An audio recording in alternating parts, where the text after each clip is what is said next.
현대 기독교 철학계의 거장인 제임스 K.A. 스미스 교수는 그의 저서 습관이 영성이다라는 책에서 인간의 본질을 날카롭게 분석했습니다.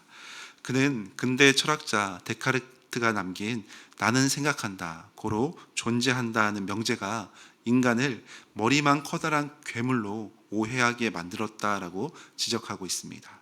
스미스 교수는 성 어거스틴의 신학을 빌려와서 이렇게 말합니다.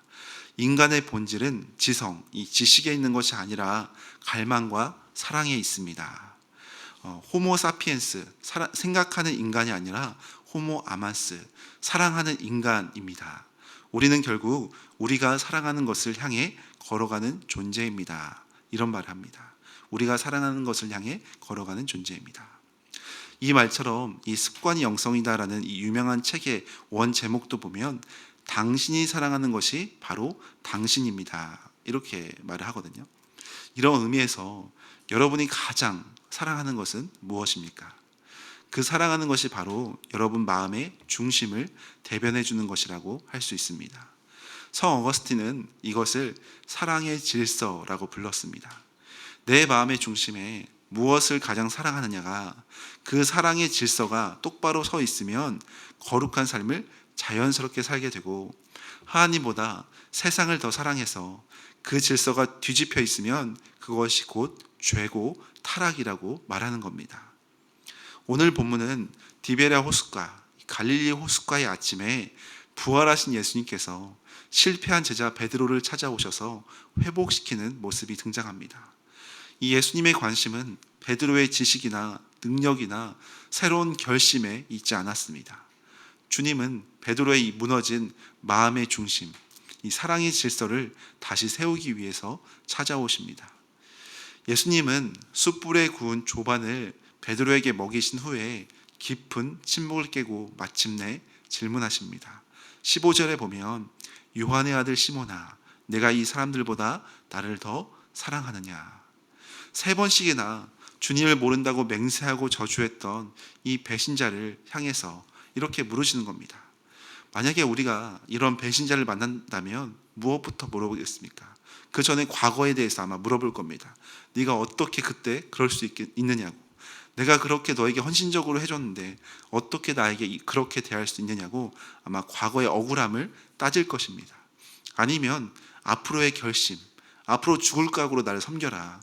너가 과거엔 넘어졌지만 이제 이 자리에서 나를 위해서 헌신하겠다고 결단해라 라는 미래에 대한 행위나 결심을 요구할 겁니다. 과거의 책임이든 미래에 대한 결심이든 어떤 것이든 따져 묻는 것이 사람의 심리입니다. 그러나 주님은 베드로의 이 뼈아픈 과거를 캐물으면서 죄책감을 들추지 않으십니다. 그의 능력이나 그 자격을 따지지도 않으십니다. 단지 한 가지를 질문하십니다. 네가 나를 사랑하느냐? 그의 마음의 중심을 알기 원하시며 물으십니다. 예수님은 베드로의 열정과 그 의지가 그 순간에는 아무리 뜨거워도 십자가의 고난 앞에서 얼마나 무력하게 무너질 수밖에 없는지 이 인간의 연약함을 다 아셨습니다. 주님께서 오늘 우리에게 원하시는 것은 대단한 능력이나 완전한 헌신이 아닙니다. 주님, 제가 비록 넘어지고 실패하기 쉬운 연약한 존재이지만 그럼에도 불구하고 제 마음의 중심에는 주님을 향한 사랑이 있습니다. 주님 사랑합니다. 이 진실한 사랑의 고백을 먼저 원하신다는 겁니다. 본문에서 예수님의 질문에 베드로가 근심하며 대답합니다. 제가 주님을 사랑하는 줄 주님께서 아시나이다. 이러한 베드로의 마음의 중심을 보신 예수님께서는 동일한 사명을 3번이나 연거푸 말씀하십니다. 내 어린 양을 먹이라, 내 양을 치라 하시면서 15절부터 17절까지 반복하십니다. 예수님은 왜 다른 아무런 자격도 묻지 않으시고 오직 사랑 하나만 확인하신 후에 당신의 전부인 이 양떼들을 맡기셨겠습니까?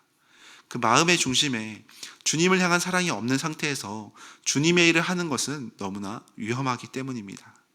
사랑 없이 봉사하면 의무와 율법주의로 변하게 됩니다.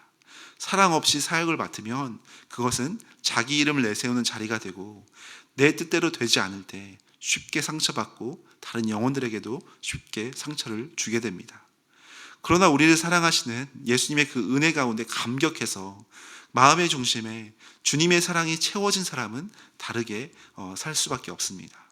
주님을 향한 사랑으로 인해 힘든 상황 속에 섬기는 사역일지라도 주님의 마음으로 기쁘게 헌신하며 나아갈 수 있습니다.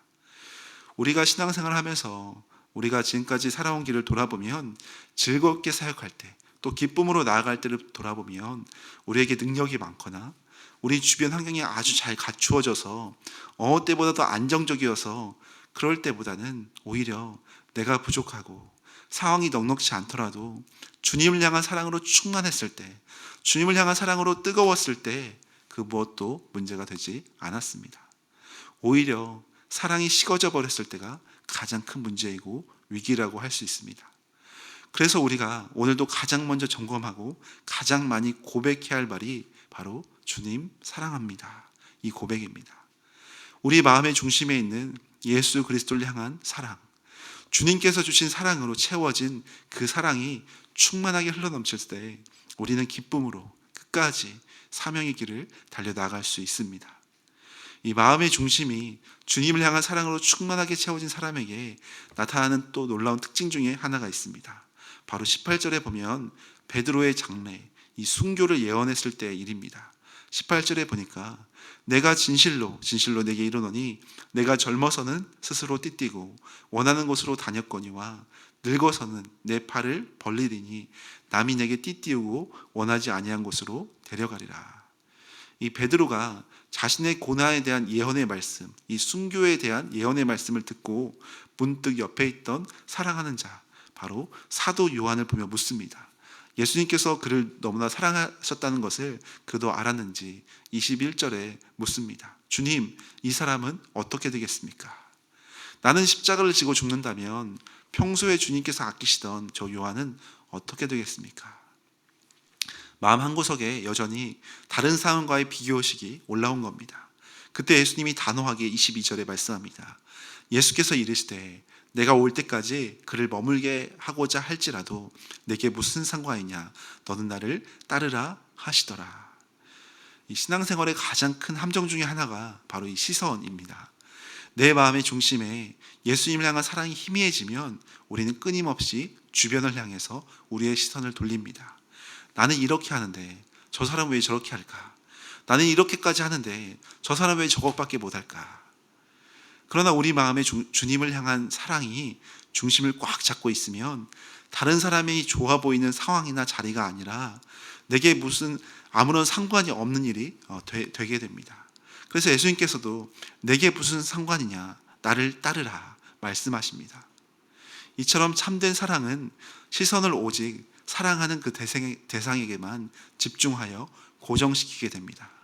남들이 어떠하든 그것은 그들의 몫이고 너는 그저 나를 사랑함으로 내게 주어진 이 길을 따르라.